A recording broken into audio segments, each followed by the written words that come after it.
All right, this will be week 4 of personal finance. Today we're going to talk about some banking issues and some other issues. Let's jump right into it. So banking and interest rates. Again, this has to do with money management. Banks are useful in terms of, well, first off, there's a couple different kinds of banks. There's the banks that you and I see, little Bank of America or Wells Fargo, that kind of stuff, where they're Alaska USA, where they're you know, used for consumer items, consumer purchases. And then there's the big commercial banks, sometimes they go into both different spheres, but for big stock transactions and things like that done by business to business, that's a whole different set of banks. What we're going to be focusing on today are just kind of consumer banks. And so it's just where you're going to typically keep the money that you're using to operate to kind of get by in life. And like I say, the wisdom of having large sums of money with banks is probably not the best strategy. You're probably better off having another institution, a separate institution that's kind of firewalled away from, your your personal whims, where you don't just jump in and grab the money and use it, or somebody else does it through some sort of identity theft. So that's at least the strategy that I think is best. So, this is what we're talking about. Now, that some of the terms that these guys are going to use in the book, it's kind of old school, because there used to really be a difference between a regular bank, a savings and loan, a credit union. It's all kind of been deregulated and all just merged together. Just about everybody can do the same thing, and credit unions will sometimes refer to you as members and tell you about shares, but for practical purposes, there's not a whole lot of difference. What there are differences are the convenience and the services, and then also the fees. So what you want to make sure is that you're not getting ripped off, and that all the alternatives that are out there for a lot of things. Like for business banking, I found it so much simpler just to use an online bank. And, depositing checks is just dead easy. Now, there is a drawback there with that particular bank, though, because obviously being online, if you're dealing in a business that does large amounts of cash, that can be more difficult. But for me, I take care of the cash in other ways, and not such an issue. But in terms of zero fees, no mobile deposit, or that no hassle mobile deposit, the particular one I'm using right now can't be beat. Anyway, so also that up to $250,000, so $250,000 per depositor, but most people don't have that kind of money in a bank. If there's a run on a bank or the bank fails, yeah, you have some insurance. That's really, if you go to a brokerage, it's no different. In fact, there's less guarantees. So, if you're thinking that banks are going to fail, that is one option to keep some money in there. But believe me, if the banks start to fail, no amount of money is really going to help you through that situation. That's, a couple steps short of complete chaos. So anyway, so here they go with their saving institutions, credit unions. I'm not going to spend a lot of time on that, and we're not going to test a lot on that kind of stuff, because it's not that useful, because we're kind of splitting hairs since they do stuff like that. Non-depository. Sometimes you'll see finance companies that use personal loans, and typically the rates are exorbitant. It's predatory lending, if you ask me, for the most part. There's used to be a company called Household Finance. I don't know if they're still around. They usually change their names because they get a bad rep after a while. Title loans, payday loans, all those kind of things, where they just have huge fees, and they have kind of manipulative scams to avoid usury laws. Usury is a concept where banks aren't allowed to charge like loan shark rates. Typically, there's a maximum amount that can be charged within a state. But the way they work around this is they have different arrangements. They call it a fee, not interest. They can end up, screwing you pretty badly if will let them do it. And then also you have states like maybe Delaware or down in the Dakotas that their kind of niche is to offer these huge interest rates, make those interest rates legal, and then they attract all the credit card business. So if you ever notice that your credit card statement is based out of Delaware or the Dakotas, that's typically why, because those interest rates charge somebody 26% for a loan. In the state of Alaska, the state of California, you could go on and on, the number of states, that would be illegal. But certain states that want to be, you call it business friendly, obviously that's whatever. I'm not going to get political, but Joe Biden and all the credit card companies, there's a reason those folks are all out of the state of Delaware. Delaware is also where you'll find a lot of businesses incorporated, because trying to sue a corporation in Delaware as a consumer, good luck. It's not happening. You can, the laws are very, very favorable to that particular state. So you'll find a tremendous number of companies incorporated in the state of Delaware for their protection. Good for them, very bad for you. Anyway, then securities firms. This is what I'm talking about in terms of probably a brokerage house or something like that, where they also offer, banking, brokerage services, and you kind of have the option. It's kind of a custom menu in terms of if you want to allow bank transfers or telephone transfers, so you can have your accounts quite locked down if you want, or you can have them, to the point where you can write checks on the account and do bill pay on those accounts. But even if you have those features, open on those accounts, you still have a fair amount of protection, because you just don't have the volume, the number of transactions that you do typically, on a checking account, that makes them, harder to detect fraud when it happens. With a brokerage account, if that's where you have your main money, it's quite a bit safer in my mind. And then insurance companies. Insurance companies often wade into the financial services, and that's not their core competency. It's not really what they're best at, and they're not great investment companies, and they usually don't get the yields you would with somebody who just concentrates on mutual funds or investments. So I use insurance companies for insurance, and just to the minimum extent possible. And then investment companies. Investment companies would be basically the same as brokers. So now we're splitting hairs again. I'm not going to make distinctions between, an investment company, a brokerage company, because they all, after deregulation, and we're talking deregulation from 30 years ago, are all kind of virtually the same. And then finally they get to financial conglomerates, where they can do that, And so you could have like your consumer checking with one division of Bank of America and another part with another division. But anyway, I've never found Bank of America to be the best in terms of customer service. Each to his own. We probably all have Alaska USA, or not Alaska USA, but Alaska Airlines credit cards, because we need the miles, because that's just a thing you do if you're living up here. But again, it's not the best in terms of service, but you make your own judgments. But I don't have much else to do with them other than the credit card. So how conglomerates, this is just what they're showing, where they can be vertically integrated or horizontally integrated. They can offer a range of services.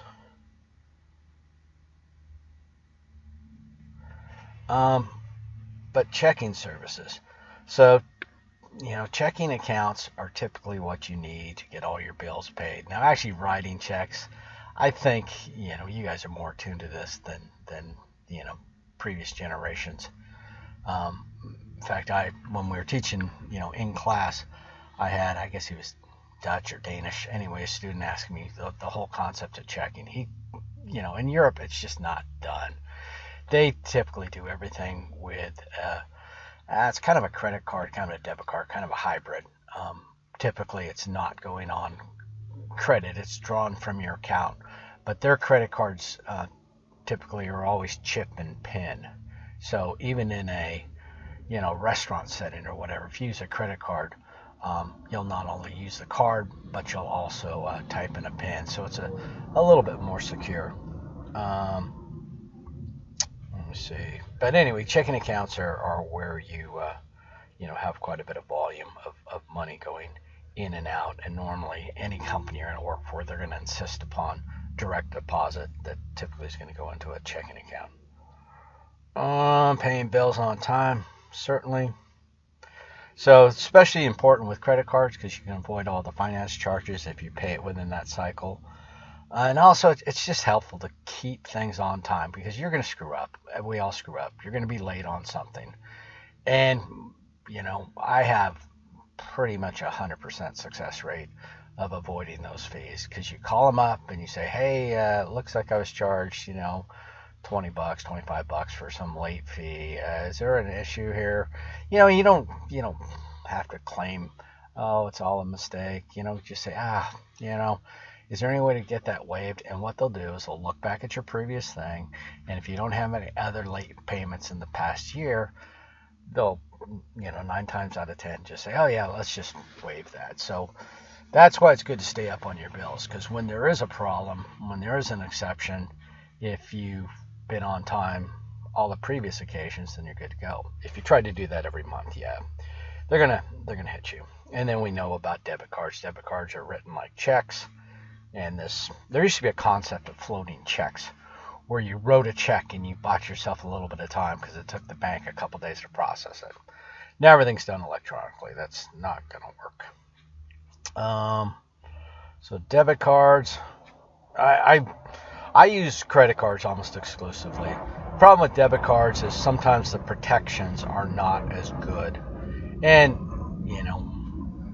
the mileage type thing. Now I do have a bank that if I use their debit card, they pay me 15 cents every time I use it. So it doesn't sound like much, but you do, quite a few transactions. Now all of a sudden you're making, $10 a month or something. It's kind of nice. Online banking is, again, it's not gaining popularity. It is popular. It's the way things are done. So the necessity to have a local bank, it's up to you. If you're dealing with large amounts of cash, yeah, you might need one. But for most other things, depositing checks, I can deposit it with my phone far quicker than I can go to the bank. And I have a better record, and just everything about it just is a little bit better. And if their fees are less, then I'm going to do it. Monitoring your balance, yeah, recording checks, good luck with that. Because debit cards don't figure into that calculus. So that's where most often the errors come up. You will find that a lot of businesses, if you, not a lot, but some of the old school businesses, if you want to use a credit card, they want to charge you a convenience fee. And probably universities are like that as well. You paying your tuition and all. There's a 3% fee that the merchant has to basically accept to take your credit card. So if you're buying $100 of stuff from them, they only get 97. And I use Square payments for some business things, and yeah, it is kind of painful. I'll always try to get people to pay in cash if it's all the same. But psychology being what it is, if I'll find that people spend more if they're using a credit card because they don't recognize it as money. But anyway, if you're in one of those situations and they're going to charge you a fee to use a credit card, then weigh the odds. Don't just put it on the card because you need the miles. The miles are not that great compared to a 3% fee. Check float, not really something that happens so much anymore. Anyway, it's when your checks are electronically scanned. They used to have to be physically processed, different thing. Credit card financing. So not all credit cards are the same. I've worked for companies that insist that I have an American Express card. And one of the things as a merchant, if somebody wants to use an American Express card, I'm really not happy because they charge about 4% fee, sometimes even higher. So because of that, some merchants, and I've been in a position, getting gas for a rental car on a business trip, and, at the most inconvenient time, the gas station doesn't want to take the credit card you have. So I'm not a big fan of that. Plus, American Express is typically they insist that the bills are paid monthly. And in terms of my company, or not the company I was working for at the time, if there is a late payment or something, they don't send it to me. They send it to the boss. And it's just, anyway, I'm not a fan. A lot of people want to use it because they consider it prestigious, but there's, people who judge you by the fact that you've got an American Express card. I think that's a bit shallow. But anyway, debit cards with teenagers, certainly, yeah, you can set those up, the prepaid ones, but it's up to you. Safety deposit boxes. There's not nearly enough safety deposit boxes for all the people in the world. There's always going to be a small percentage that are going to have safety deposit boxes, but there's not, 300 safety deposit boxes available in Anchorage, for example. So certain people, might have a need to use them, but for most of us, you've got a fireproof gun safe that kind of is a one-size-fits-all for those type of things. But jewelry, other valuables, some documents, but most documents are stored electronically anymore. If you have stocks or whatever, you're not going to have the actual certificates. You should not, have those types of items. So ATMs, again, convenience. If you're paying a fee, you probably want to switch banks, and let's say you've got an online bank that's out of state that doesn't have any of their own ATMs. Again, the same bank that pays me 15 cents every time I use a debit card, they also refund in full any debit card fees that I have to pay, since they don't have to maintain any ATMs up here. So, that's good. So anyway, one of the homework assignments for this week is going to be kind of to evaluate all the different banking options. And I'm not trying to, get you to switch banks and, dump on some of the local banks, but, you do need to kind of evaluate things every, 5 years or so to make sure that there's not a better, more convenient, cheaper banking solution out there for you. Cashier's checks. Cashier's checks are, so this is when you're buying something large and, the seller wants to make sure that the funds are available, that you're not writing a hot check, a check where there's not sufficient funds to cover it. So when you typically write a check, the bank doesn't know about it until that check comes to them to be cashed. A cashier's check, if you go in there and let's say you go to a bank and you get a cashier's check for $3,000, they will take that $3,000 out of your account right then and put it against that check. So the person who's selling something can be assured that the money necessary is available. So that's how it's supposed to work. This is kind of one of the reasons I quit with one of the local banks, is I sold a pretty large piece of equipment. It was $20,000 or something. And I took the cashier's check into them, and they said, well, we need to let it clear for 4 days. And anyway, that's just a scam. That the check, the funds are in there. There is no clearing process. They just wanted to sit on the money for 4 days to, earn that fractional amount of interest off it. And, I don't feel comfortable if I'm, I don't have that money in my account and, the equipment's gone. And anyway, it just clearly they didn't understand the concept or didn't want to understand the concept of the cashier's check. So that's a good time when, in this case, I just said, screw you guys, and went with an out-of-state bank who, even by count a check of that size, they took it in a deposit and it was 100% available right then. So anyway, the mobile banking options have definitely gotten better, and some of the local ones, sometimes they are looking for ways to make money that are not in your interest.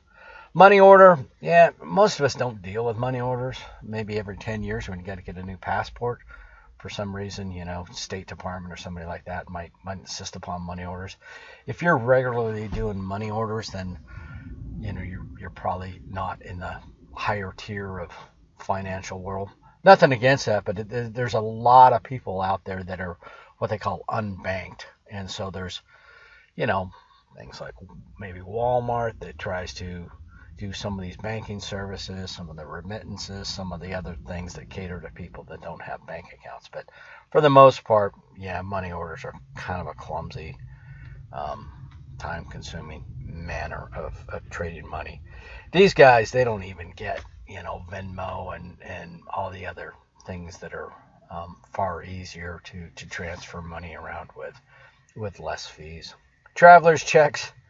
I've traveled pretty extensively, and I would never get a traveler's check. I was in a place, I think it was in Bulgaria one time, and I was just using my regular old credit card, just whatever. I mean, it's not perfect, but it worked every place I needed it. And I saw some American tourists come in there with a traveler's check, and they refused to accept them. So, the notion with traveler's checks is going to be this universal acceptance, and you're never going to be without money. And anyway, again, it's a kind of a hassle. You got to pay fees for it. You got to do a bunch of other stuff, and things. You have Geldemats, basically ATMs, and those are the ones in Germany, and then you have different, ATMs throughout the world. The one thing you do have to do, though, is you have to call your credit card company or bank or whatever and say, look, I'm going to be on the road. Don't put a hold on my account if you see, usage in whatever countries. And they're happy. They're happy to do that because they don't want the fraud. And they may ask, your trip details when you plan to be back, because sometimes you'll be out traveling. I've had it happen here domestically, in Hawaii, or one time I was making pretty good progress through from Texas to Montana in a truck, and they just thought that was, unreasonable amounts of mileage, and so they just shut it off. But anyway, if you've got a smartphone, you get it declined, you type in yes, and boom, the credit card's back up to speed. That could have all been avoided by just calling them ahead of time and saying, look, I'm going to be traveling. But anyway, yeah, traveler's checks, not such a good idea. Selecting a financial institution. So a lot of personal factors. Yeah, convenience, time is money, but also security and the rest of it. And then the fees. On here, they're saying some using Walmart to avoid fees. But again, money market, or not money markets, but money orders and things like that, they're small fees, but they are fees just the same. But anyway, the homework, you'll look at the different options available. Interest rates on deposits and loans. So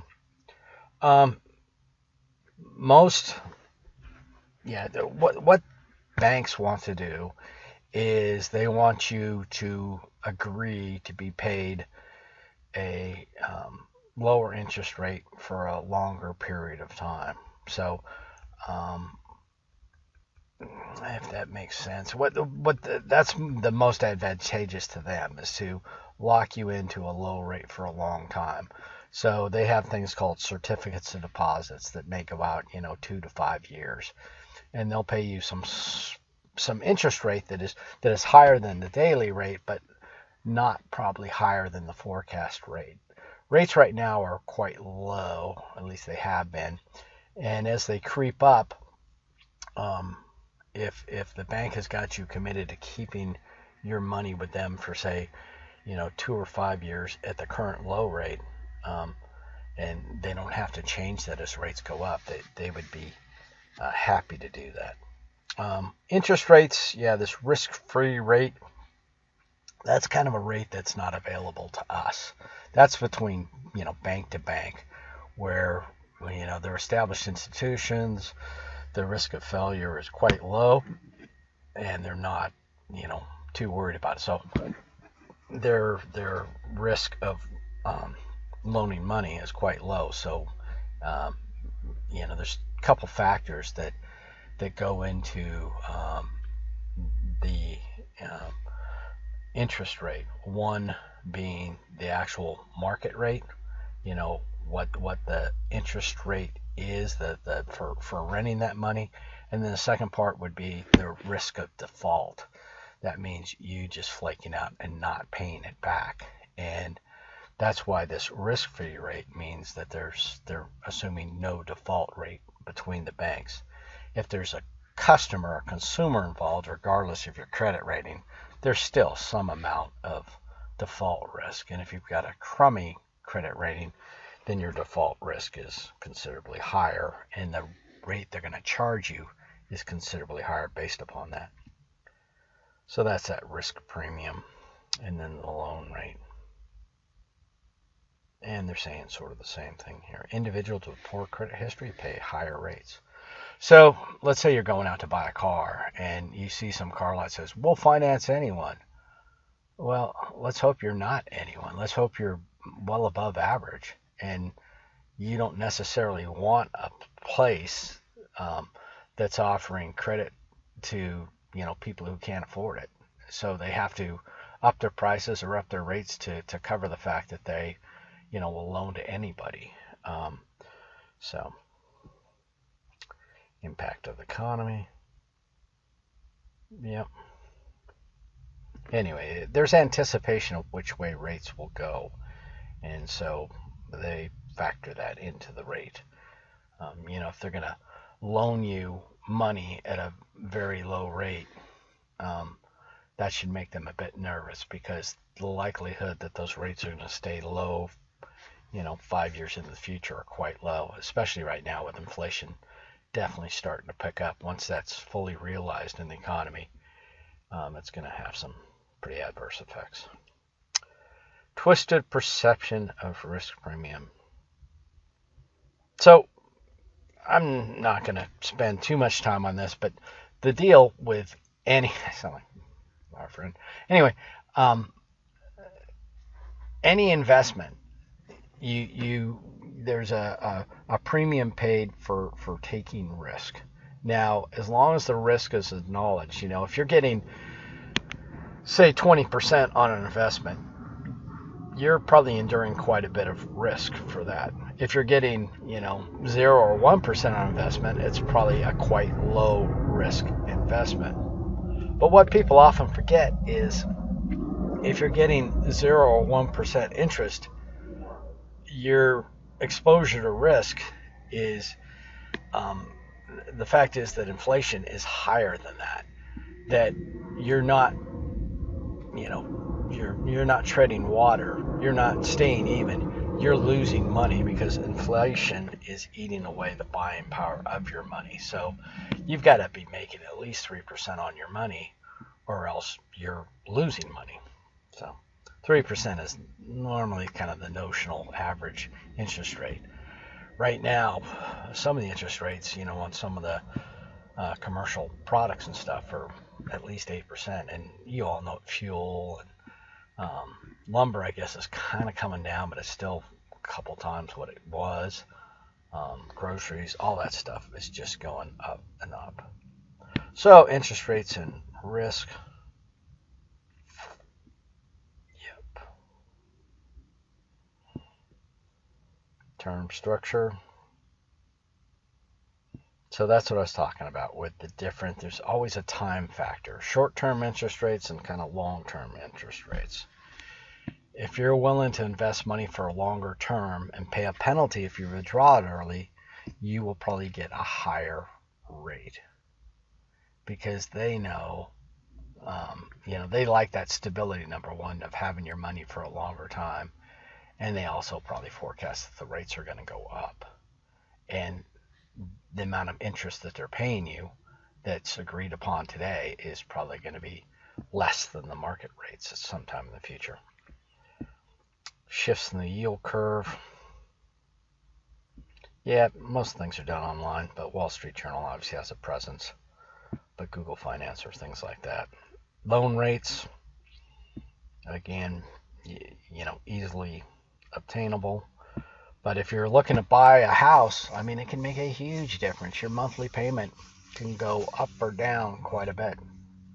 I've refinanced homes quite a few times, and I had one property where just based upon the interest rate, the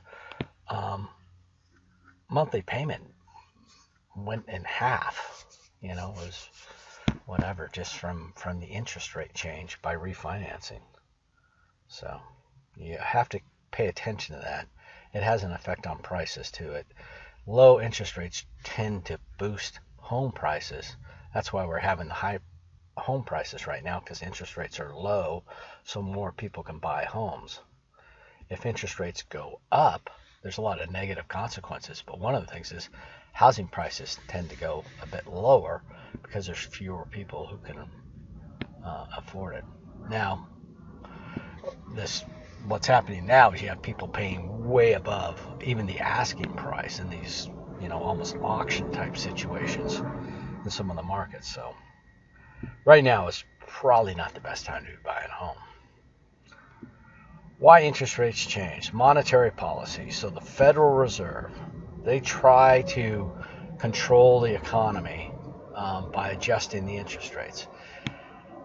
And they do this by pumping money into the economy. And so a lot of the growth you see in the stock market, is adversely, it's positively affected, if you want to say that, by pumping money in the economy. It causes the stock market to go wild because money is easy, and businesses are encouraged to expand, but there's got to be a limit to that at some point, and I think we're going to figure that out really quick.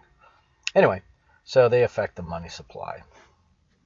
So buying and selling of securities. So when you hear about the Fed pumping money into the economy, the quantitative easing is the kind of the technical term they've been using, but the QE, when you hear about quantitative easing starting to taper, which they're forecasting to do here maybe in October, you're gonna see some big changes. But the economy is floundering, and the unemployment's up. It's just a rough time. So who knows what the Fed will do? But they have a huge impact in interest rates and the stock market as well. So here's how the Fed does it. Increase the supply of funds, interest rates decrease, firms more willing to expand, individuals and firms more willing to borrow money, spending increases. So that's what they try to do. But it's like anything else. If you keep doing it over and over again, at a certain point, it becomes inflationary and there's other issues. So we'll stick in the personal finance realm, but it will definitely have an effect on you. Shift in government demands for funds and shift in business demands for funds. Yep. So anyway, like I say, don't get too wrapped up with all this stuff when it seems like I'm throwing a whole lot of information at you. Before the midterm, we're going to have, basically a 1 hour session, 45 minutes or so, and I'm going to, focus your study on what's really important. Out of that whole discussion about the Fed, you just need to know that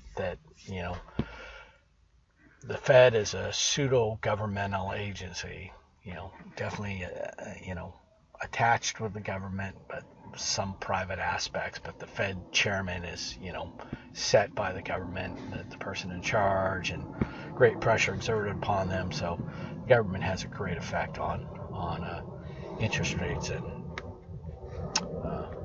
as you'd expect, the stock market because of that. So banking services. And so there's not a one-size-fits-all. For some people, it might be an online bank. For other people, it might just be any bank.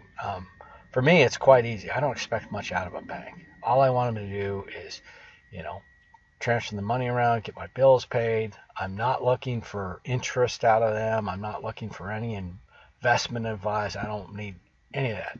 I'll do that with another company that specializes in that, and therefore is probably better at it. So interest rates on deposits, don't care. I don't get much money with them. You might. Interest rates on mortgages. You don't have a lot of control in this.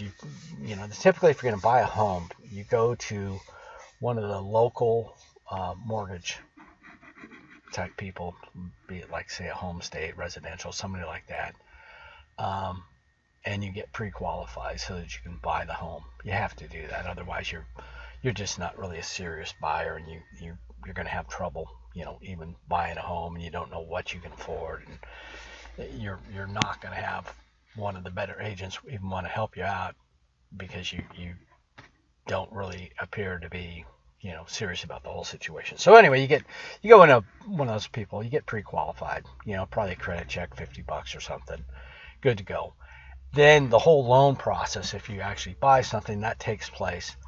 And then say about a month, 6 weeks after the loan process is complete, you get a note from, Freedom or Wells Fargo, or I can't even remember the last one my loan got sent to. But anyway, you have no control over this. They're like, we bought your loan, and you make the payments out to us, and fair enough. But you signed up for that when you agreed to do the loan, and because the local companies, obviously, they're the ones you want to do the processing of the loan, just because they're in the right time zone and they know all the particulars. You'll probably get better service. But anyway, you also could go to things, national lenders like Quicken and people like that. But as a real estate person, I would not recommend it, because sometimes those deals don't necessarily go through, and then you can be kind of left hanging. So anyway, we were talking about interest rates charged on mortgages. You're going to be shopping for rates primarily, and not so much companies. At least I've never shopped for a company. I've always found them to be kind of the same. Interest rates charged on personal loans. Yep. For most personal loans, though, anyway, again, it's just not something I do, because typically the rates are a little bit higher.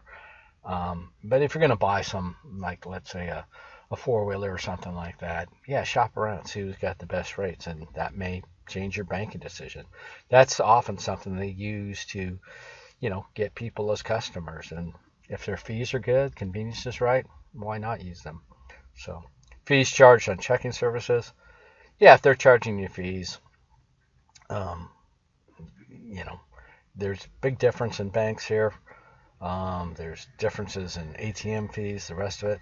Location, but how often do you actually physically go into the bank? Some of you maybe often, most of us probably not. And we may just hit an ATM or be using Venmo or something like that instead. Here's some interest rates. This is on what they're offering. So here on the checking accounts, you can see that 0.75% interest rates are not interest rates. Inflation rates are at least 4 times these rates. This is not where you want to park some money. And this is on these ones right here on the left. These are on CDs. That CD, that little blue thing you see up in the corner. So that's a certificate of deposit. So in order to get 0.75, this whopping percentage, you got to lock up your money for 2 years, and it's got to be a minimum of $1,500. Now, if you've got money in your checking account, you're going to get about half of that, 0.4, and you've got to deal with PNC Bank, which is East Coast Bank. I mean, I'm sure they've got an online thing, but you can see Capital One, 0.1. I mean, that's insulting. That's not much money. So to think that you can put your money in your savings account, large sums, and it's going to generate wealth and you're doing great, in my mind, you're definitely fooling yourself. Here are inflation rates. So, like I say, we're in a period of low rates. Typically, 3%, and it's gone back up into double digits. Back in the Jimmy Carter years, it was definitely in double digits. And then, I'm not trying to push everybody in the stock market, but this is the trend over time. If you look at gold or something else, it's all over the place, and for the most part, you're not going to be getting much. But here, you're getting about 10% per year. So 10% versus 0.1, that's kind of a no-brainer. And then, if you have the, aspirations for something like, regular stocks. But again, I'm not just, if we'll talk more about stocks later, you don't just jump in and say, oh, I think this company is going to do great, I'm going to buy it. That's, a fool's money or soon parted. So don't do that. I found this company based upon actually a subscription service I pay for. Free information is usually worth what you paid for it. And then also it made sense. These guys do, if you have a website or something like that, they're a huge presence out there. They work a lot with Amazon, and obviously they weren't as tied to Amazon. And now whatever past returns, there's no indication of future whatever, but 3,400%. That's a couple times more than 0.1%. And even now, it's kind of flip flopping around. It was up at about 1550, but again, like I mentioned last week, in fact, I've got some stock in here that I was using a trailing stop on with a 13% factor, which is pretty damn tight, but I'm expecting the market to drop, so I don't want to lose that much money. So once this price comes 13% below 1550, so 10% of whatever, say about $160 off of 1550, my shares will be sold and I'll be out somewhere in here. Or if the price happens to go up, well, then my trailing stop will follow, and then I'll be out, when it drops 13% off that. So, I can sleep well at night. I don't have to watch this. I hope it goes up, but it's not the end of the world if it doesn't, because I know I'll be stopped out 13% below the high. Fair enough. And I'm willing to accept that 13% because I guarantee if it's right there, greed being what it is, I'm absolutely convinced it's going to go higher, and I won't sell, and it starts to, and then finally gets down to here, it's 1,200. I'm like, okay, I got to get out, and boom, I'm out at 1,200. Nope, I'm getting out at 13% off the high. So that's what works for me. Everybody's got their own strategies. Managing your money. Okay, so this is tied closely with banking. Before I jump into this next section, though, let me show you a couple things just since we're online. Hopefully this thing's still working. That was Shopify's price today, so that's what I used for that screenshot. Here's those savings rates. Those were actually from today. And then this is really what I wanted to show you. This came up in the homework. People were asking about, using these tables and present value of money and all that. I'm not going to teach you necessarily how to use the tables because they're obsolete. Whatever. They've just been superseded by better technology. So do yourself a favor. If you're trying to answer those questions, it's not cheating. You won't have to deal with it on the test. There won't be questions like this on the test. So don't worry about that. But yeah, in the real world, if you want to know, present value of future money, like let's say I need, $1,000 out in the future. Well, let's say I need $5,000 out in the future. I need $5,000 for something, right? What do? I type in 5,000, number of periods. Well, let's say I'm going to use an annualized rate, so I'm going to keep it in years. Let's say I need it in 5 years. Let's say I'm putting it in the market. I'm expecting to get 10%. So boom, I need to put in $3,100. So, that's not cheating. That's the way things are done. So present value of periodical deposit. So periodical deposit, what they're talking about there is annuity, right? A constant sum and over time. And again, I could type up in the search like annuity and it would, not use periodical deposits. But again, they're trying to simplify things because who uses the term annuity other than, people writing textbooks? Or maybe whatever. It's a good term to know. I'm not saying against that, but there's just so much more information available. So, and then if you're specifically trying to buy, a home or something, then you'd go to, say, a mortgage calculator. Because that is going to remind you, I'm typing in a bad position here, I can't see the type, but Google will fix it for me, thank you. Anyway, amortization, a different term, same thing, but quick quote, online approval. I mean, yeah, there's going to be a whole bunch of extra little ads trying to drive you to certain things, but let's go with bank, right? They're pretty big. But it's going to have things about interest rates and stuff like that that are interesting. So let's just look here. These annoying pop-ups are probably going to continue. But remember when I told you before that interest rates greatly affect things? So this guy's got a 13.93, not 13.93, nearly a $1,400 payment, right? Because he's financed at a fairly good rate. Let's say that that rate was 4%.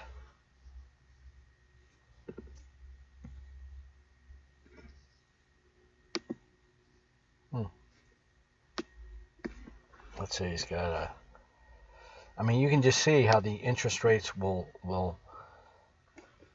change. So 7%, which is not inconceivable in the future. So he went from having a payment, he or she, from $1,400.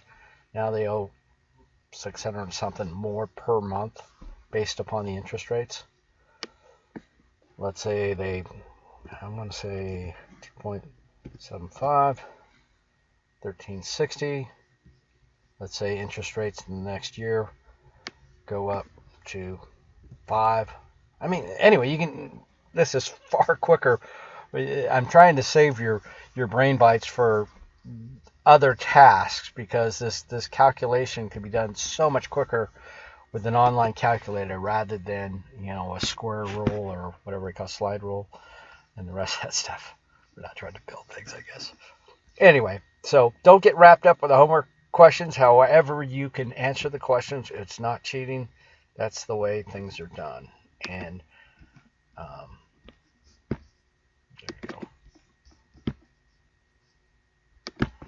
Okay, so managing your money. So we looked at checking accounts. Checking accounts is just kind of the utility of getting bills paid, getting it done, and it's all about easier and cheaper. Whatever that solution is, do it. Now, managing your money. So this has to do, it's kind of the next step. Again, it's going to be about liquidity, short-term cash management kind of stuff. Okay, credit cards for liquidity. This only works if your credit card is paid off. So I don't have much in the way of an emergency fund, but I've got a credit card with, a huge available balance. And most emergencies in life can be taken care of with a credit card, and then you've got a billing cycle to figure out how to get that paid off in full, and boom, you're done, and you're moving on. So until you have a credit card with that kind of available limit, and you also may want, say, I don't know, $6,000 or something in available cash, maybe in some other account. And available means, 3 to 5 days, something like that. You don't necessarily want, I don't keep that kind of money in my checking account typically.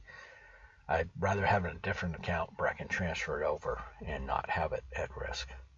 So I'm kind of paranoid. I've had, accounts, money taken out, and I've generally got it back, but you have to be, pretty vigilant. So checking account, very liquid, overdraft protection. Yep, that's the necessity. Mistakes are going to happen, and if they do, it can be very, very painful financially. So just don't do that. Have the credit card or whatever's associated with it. You don't even need to keep the credit card. Just put it in a drawer or whatever. But you need something for that overdraft when it occurs to roll on to. Stop payment.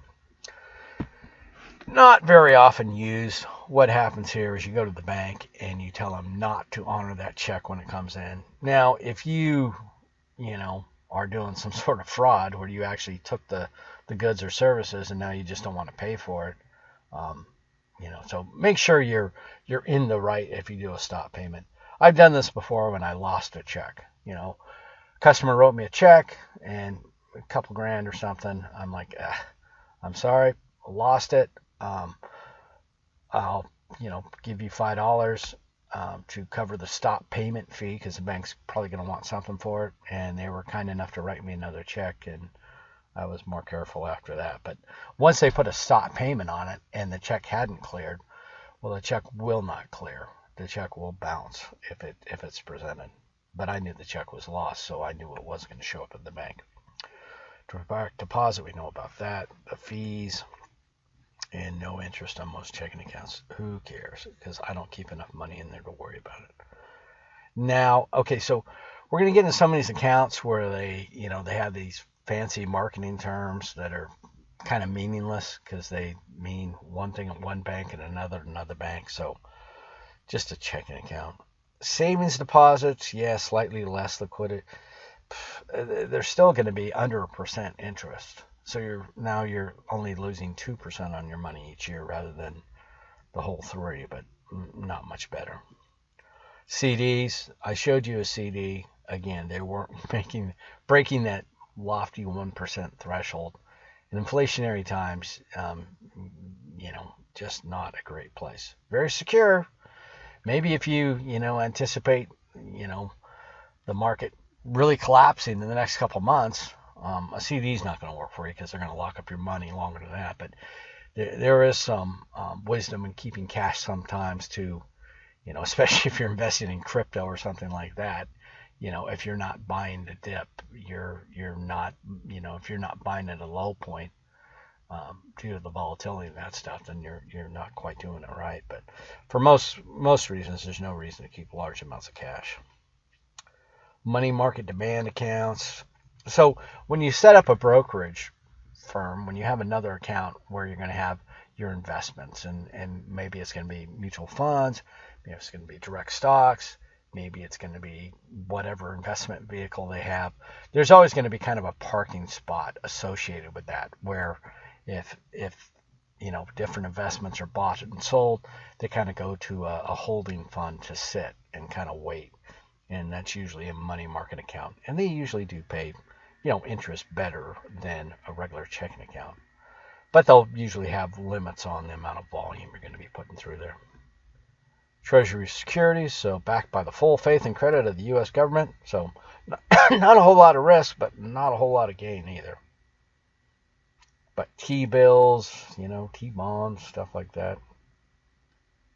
But not going to be paying interest rates that are going to exceed inflation. Money market funds, same. Again, there's not going to be questions splitting out, what's the difference between a money market fund and a cash management account and a now account. I mean, they aren't strict legal investing definitions. They're whatever that bank, whatever their marketing people decide to list it as. So star fund, yeah. Because interest rates are so low, these rates, right now, I think things are kind of out of whack, where the interest rates are quite low, but the inflation is quite high. So it's not a good time to be a cash saver. Asset management account and then a sweep account. So a sweep account was kind of what I was describing before. And that sweep account will typically be either money market or asset management, but there's no real difference. So some of these, so checking account, yeah, but some actually pay interest. So there's already exceptions to that. I'm sorry. Now accounts, it's kind of associated with a checking account, money market, savings account. All of these, there's not kind of a dime's worth of difference between all of them. Asset management account, if you put down a huge amount, maybe you'll get fractionally more. But we're talking, none of these are exceeding the 1% threshold. None of them are, within a third of the interest rate that's being, that inflation is taking money away from you each and every day. So, credit risk, yep, risk borrower may not repay. Interest rate, that there's another rate out there.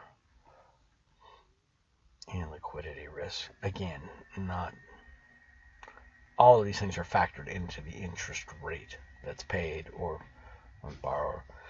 CNN, not so much. Actually, Yahoo Finance is pretty good for just nice charting. Google's kind of the default when you're using, Chrome browser, but Yahoo Finance has kind of kept up with it. I don't use the CNN one. So you got to be prepared for the worst.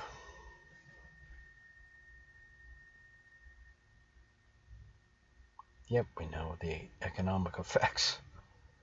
They could probably expand this section post-COVID, because for some people it's been pretty traumatic, and for other people it's been a freaking windfall. So not fairly spread around, not one bit.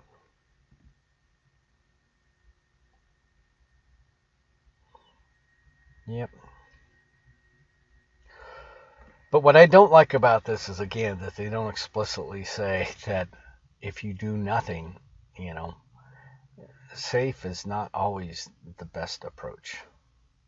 You don't want to be overly risky, but if you're going to take risk, you want to be smart about it, and you want to have some sort of backstop, some sort of hedge against it, in terms of certain points where you'll just say, yep, this is not going according to plan, I'm selling, and I'm not going to sell at a huge loss. Sometimes you're just committed to riding it out, and if you're young, that's a great advantage. If it's a good company and the overall economy is just bad, but that company's not in any fear of going under, or that sector's not in any fear of going under, you might want to ride it out. But if you are going to get out early. If you're going to stay in, then you're staying in. But don't sell at the bottom, that's for sure. Now they're just talking about, again, liquidity, liquid again. And your investment strategy changes over time.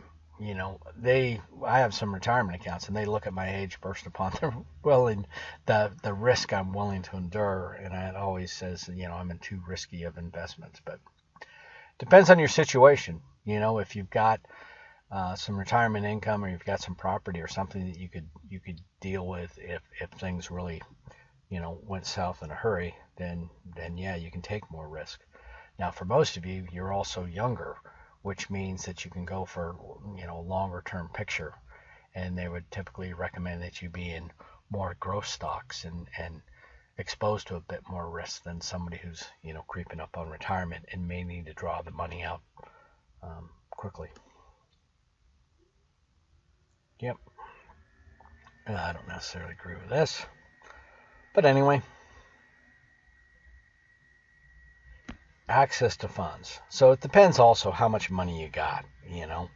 You want some money available, but if you've got huge amounts of money, easy access is not always a good thing.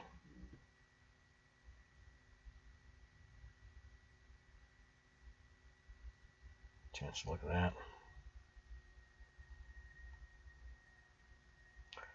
Long-term versus short-term expenses. So that's kind of the essence of the money management. You just need enough to get by. The real money ought to be invested in long-term investments. A couple companies to deal with. We already talked about Fidelity. Here's Vanguard. Bunch of companies out there. Useful sites, and especially as it comes to the point where you're going to be working on your term paper. Find one that works for you, or if you're already working for a big company and they've got, somebody they work with. The reason I ended up with Fidelity is because that's who UAA was with. I've got some stuff with, what's it called, Voya, a Dutch company, that I kind of really dislike their website, but I'm stuck with them because a company I work for, that's the company they work for. So, other than an annoying site, they're fine, but anyway, it just simplifies things at the end of the year. If you're not spread across, 8 or 10 companies, if you've just got a couple, then it's a little bit easier. The term project. So this is spelled out in the syllabus. Again, maximum flexibility for you. I always offer students the option of sending me an outline or even a completed paper. And for those who send me a completed paper, if they send it to me early, and we'll talk more about this as it gets closer, but if you want to get an A in the class, and you send me a paper and say, what do you think? Then I can say, yeah, as is, this will get you a B, But if you add a little bit to this or change this up a little bit in terms of I'm not telling you, style, I'm telling you more of content. If you say you're going to invest for your kids' college and you're not using a 529 plan, then you're kind of screwing up, and you're only going to get a B on this assignment. If you incorporate a 529, then you'll be assured of an A. So I send it back to you, you put that in, and boom, you get your A. So anyway, a lot of that grading is up to you. I'm not incentivized to fail people by any stretch. If I could give you all A's, that's great. But obviously, you've got a hand in that. So I'd be happy to get your point and more importantly, your financial plan up to speed and get you the A you probably want or should want. Homework. So evaluate 3 banking options. So this isn't in the book. Don't look for this on whatever page. This is just completely whatever. It is what it is. It's right here on this page. So 3 banking options. Yep, maybe your current bank. And then a couple others. They can be local banks or online banks, but just kind of go through and maybe set up a little matrix and say, well, this one's better because this one charges, it has more ATMs in better places, or I like to be able to walk into a bank and have that contact. But again, COVID's kind of changed things a bit. The walk-in hours were the online banks were largely unaffected.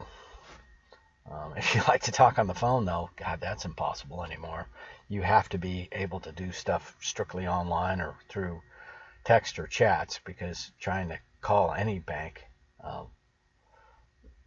phone systems are they just don't man them like they used to.